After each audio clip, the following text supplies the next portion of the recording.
नमस्कार दोस्तों, मेरा नाम है संजय। आज हम कक्षा 12 भूगोल एमसीक्यू देखने वाले हैं 50 मोस्ट इंपोर्टेंट जो आपके एग्जाम में आने वाले हैं। तो चलिए वीडियो को शुरू करते हैं। यदि आप चैनल पर नए हैं तो चैनल को सब्सक्राइब कर दीजिए और वीडियो को लाइक कर दीजिए, जिससे आने वाली वीडियो की नोटिफिकेशन आपको मिलते रहे, ताकि वीडियो को ढूंढना ना पड़े। तो चलिए शुरू करते हैं। हाँ, तो आपका पहला प्रश्न है कि निम्न में से सर्वाधिक प्रदूषित नदी कौन सी है। तो इसमें ब्रह्मपुत्र, सतलुज, यमुना या फिर गोदावरी। तो इसका सही उत्तर है यमुना। यमुना नदी। राष्ट्रीय स्तर पर गंगा की सफाई के लिए कौन सा अभियान चलाया गया। ये प्रश्न कई बार एग्जाम में आ चुका है। तो चलाया गया था नमामि गंगे। भारत का अधिकांश विदेशी व्यापार कहां से होता है। तो भारत का अधिकांश जो विदेशी व्यापार होता है वो होता है समुद्र और वायु मार्ग से। भारत में रेडियो का प्रसारण किस वर्ष हुआ। तो भारत में रेडियो का प्रसारण हुआ था सन 1923 में। भारत में वायु परिवहन की शुरुआत कब हुई। तो भारत में वायु परिवहन की शुरुआत हुई थी सन 1911 में।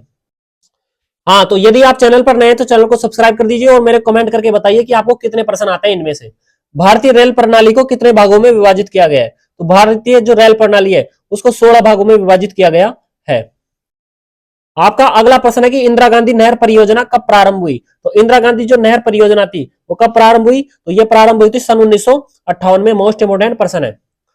अब आपका अगला 8वां प्रश्न है कि प्रथम पंचवर्षीय जो योजना है इसकी समय अवधि क्या थी। यानी प्रथम जो पंचवर्षीय योजना थी तो इसकी समय अवधि थी 1951 से 1956।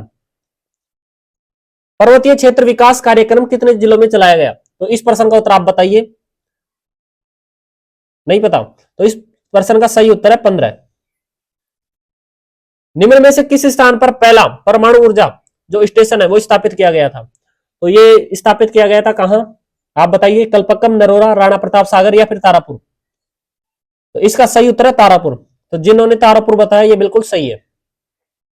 पर्यावरण सुरक्षा अधिनियम कब अपनाया गया। यानी पर्यावरण जो सुरक्षा अधिनियम है ये कब अपनाया गया। तो ये अपनाया गया था सन 1986। आपका अगला प्रश्न है 12वां कि किस राज्य में घरों में जल संग्रहण संरचना को बनाना आवश्यक कर दिया गया है। यानी कि जो जल संग्रहण पता होगा आपको कि घरों के ऊपर जो जल संग्रहण जल इकट्ठा किया जाता है तो कहां पर लागू कर दिया गया है। तो ये कर दिया गया तमिलनाडु में। मोस्ट इंपोर्टेंट प्रश्न है। भारतीय राष्ट्रीय जल नीति कब लागू की गई। जो भारतीय राष्ट्रीय जल नीति वो कब लागू की गई। ये लागू की गई थी सन 2002 में। मोस्ट इंपोर्टेंट प्रश्न है। पश्चिम बंगाल में चावल की कौन सी फसल है। यानी पश्चिम बंगाल में चावल की कौन कौन सी फसल बोई जाती है। तो इसमें जो ओस भी बोई जाती है, अमन भी बोई जाती है और बोरो भी बोई जाती है। और ये प्रश्न आपको जो अति लघुरात्मक है, छोटे एक वन लाइनर क्वेश्चन में पूछ सकता है। तो इस प्रश्न का उत्तर रहेगा सभी। वह भूमि जिस पर फसल उगाई एवं काटी जाती है, वह भूमि जिस पर फसल उगाई एवं काटी जाती है वो क्षेत्र कहलाता है। तो वह कहलाता है क्या। निवल बोया गया क्षेत्र, कृषि योग्य व्यर्थ भूमि, पुरातन प्रतिभूमि या वर्तमान प्रतिभूमि।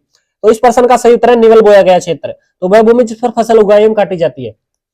कपास उत्पादन में भारत का विश्व में कौन सा स्थान है। तो कपास उत्पादन में भारत का स्थान है कौन सा। तो ये स्थान है दूसरा स्थान।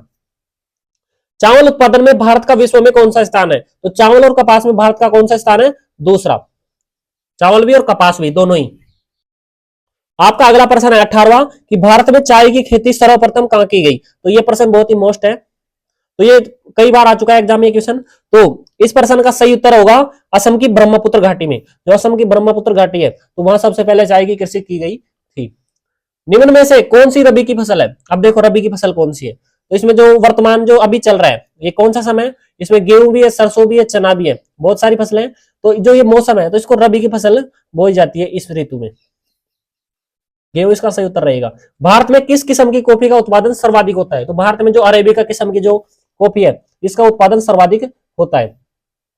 सिंचित क्षेत्रों में यानी जो सिंचाई वाले क्षेत्रों में तो भू निम्नीकरण यानी भूमि के अपरदन का मुख्य कारण क्या है। क्या मुख्य कारण है। तो यह है मृदा लवणता। तो इस प्रश्न का सही उत्तर रहेगा मृदा लवणता। अब देखो आपका अगला प्रश्न है कि भारत में सर्वाधिक ज्वार उत्पादक राज्य कौन सा है। यानी जो भारत में सबसे ज्यादा ज्वार कहां होती है, किस राज्य में होती है। महाराष्ट्र, कर्नाटक, राजस्थान या केरल। तो इस प्रश्न का सही उत्तर रहेगा महाराष्ट्र। तो महाराष्ट्र राज्य में नंबर 1 पर आता है। आपका अगला प्रश्न है कि मेगा नगर की जनसंख्या कितनी होती है। अब देखो जो मेगा नगर होते हैं, जो बड़े नगर होते हैं, तो इसकी जनसंख्या होती है 50 लाख से ज्यादा। निम्न में से कौन सा नगर नदी तट पर स्थित नहीं है। अब देखो आगरा यमुना पे हो गया, कोलकाता हुगली पे, पटना गंगा पे, और जो भोपाल है ये कोई सी भी नदी पे नहीं है। कोई सी भी नदी पे नहीं है। तो इस प्रश्न का सही उत्तर रहेगा भोपाल। भारत की प्रथम जनगणना कब आयोजित की गई? तो जो भारत की प्रथम जनगणना थी वो आयोजित कब की गई थी? 1872 में। भारत के किस राज्य में सबसे कम जनसंख्या घनत्व पाया जाता है? तो सबसे कम जनसंख्या घनत्व कहां पाया जाता है? वो पाया जाता है अरुणाचल प्रदेश में, और सबसे ज्यादा बिहार में, 1106 व्यक्ति प्रति वर्ग किलोमीटर। 2011 की जनगणना के अनुसार बिहार का जनसंख्या घनत्व कितना है? तो अभी मैंने बताया कि 1106 व्यक्ति प्रति वर्ग किलोमीटर। किस राज्य में जनसंख्या घनत्व सर्वाधिक है? अब देखो, आपको यदि बिहार न दे ऑप्शन में, और बिहार के अलावा क्या दे, पश्चिम बंगाल दे दे, केरल दे दे, उत्तर प्रदेश, गोवा, या फिर वो कोई राज्य दे दे इनके अलावा, जो पश्चिम बंगाल वो दूसरे नंबर पर आता है बिहार के बाद, तो इसका उत्तर सही रहेगा। आपका अगला प्रश्न है कि कौन सा एक समूह भारत में विशालतम भाषाई समूह है, यानी कौन सा जो भारतीय आर्य है, ये इसका सही उत्तर रहेगा। जीएटीटी को विश्व व्यापार संगठन में कब रूपांतरित किया गया, कब बदला गया? तो इसको बदला गया था कब? सन 1995 में, जनवरी 1995। किस महाद्वीप में विश्व का सर्वाधिक व्यापार होता है? विश्व का सर्वाधिक व्यापार होता है उत्तरी अमेरिका में। पनामा नहर की लंबाई कितनी है? तो पनामा नहर की जो लंबाई है वो है 72 किलोमीटर। रूस का सबसे महत्वपूर्ण जलमार्ग कौन सा है? तो रूस का सबसे महत्वपूर्ण जलमार्ग है वोल्गा जलमार्ग। वोल्गा जलमार्ग, ये प्रश्न ऐसे पूछा जा सकता है कि वोल्गा जलमार्ग कहां स्थित है? ये स्थित है रूस में। मानक रेल लाइन की चौड़ाई कितनी होती है? जो मानक रेल लाइन है, तो रेल लाइन चौड़ाई के आधार पर 4 प्रकार की होती है, तो इसकी जो 1.44 मीटर होती है चौड़ाई। स्वेज नहर का निर्माण किस वर्ष हुआ? अब देखो, स्वेज नहर का निर्माण तो ये हुआ था सन 1869 में। किस देश में रेल मार्गों के जाल को सघनतम घनत्व पाया जाता है? किस देश में रेल मार्गों के जाल का सघनतम घनत्व पाया जाता है? तो ये कहां पाया जाता है? तो ये पाया जाता है, 37वें प्रश्न का सही उत्तर बताइए।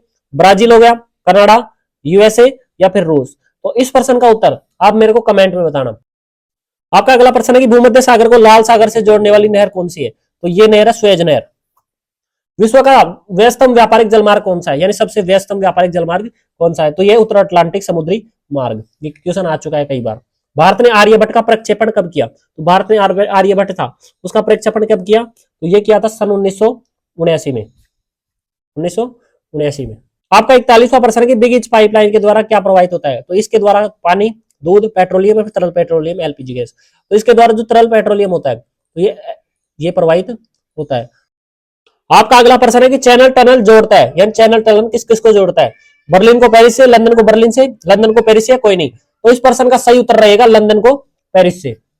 कौन सा सेक्टर दिल्ली, मुंबई, चेन्नई और कोलकाता को सर्वाधिक रोजगार देता है? तो प्राथमिक, द्वितीयक, या पर्यटन, या फिर सेवा? तो इस प्रश्न का सही उत्तर रहेगा सेवा। वे क्रियाकलाप जो उपभोक्ताओं को वस्तुओं के प्रत्यक्ष विक्रय से संबंधित होते हैं, यानी जो प्रत्यक्ष, तो ये इस प्रश्न का सही उत्तर रहेगा थोक व्यापार। तो मैंने इस वीडियो थोक व्यापार और फुटकर व्यापार को बता रखा है, जो प्राथमिक और जो द्वितीयक क्रियाकलाप है उसमें। किस अर्थव्यवस्था में उत्पादन का स्वामित्व व्यक्तिगत होता है? तो किस व्यवस्था में जो व्यक्तिगत यानी व्यक्तिगत होता है? तो इसमें होता है कि पूंजीवाद में। सहकारी कृषि का सफल परीक्षण कहां हुआ? तो इस प्रश्न का सही उत्तर रहेगा डेनमार्क। डेनमार्क सही उत्तर रहेगा। किस कृषि में प्रति एकड़ उत्पादन अधिक व प्रति व्यक्ति उत्पादन कम होता है? तो ये होता है गहन निर्वाह कृषि में। फेजेंडा क्या है? जो ब्राजील में कॉफी के बागान होते हैं उनको फेजेंडा कहा जाता है। 2020 में मानव विकास सूचकांक में भारत का स्थान कौन सा है? तो भारत का स्थान है 131वां मानव विकास रिपोर्ट के अनुसार। यूएनडीपी का पूरा नाम क्या है? तो यूएनडीपी का पूरा नाम क्या होगा? संयुक्त राष्ट्र विकास कार्यक्रम। संयुक्त राष्ट्र विकास कार्यक्रम। हाँ, तो यदि आपको वीडियो पसंद आई हो तो वीडियो को लाइक कीजिए और चैनल को सब्सक्राइब कीजिए, जिससे आने वाली वीडियो की नोटिफिकेशन आपको मिलती रहे। और इसी प्रकार की और वीडियो मेरे चैनल पर मौजूद है, आप जाकर देख सकते हैं। धन्यवाद।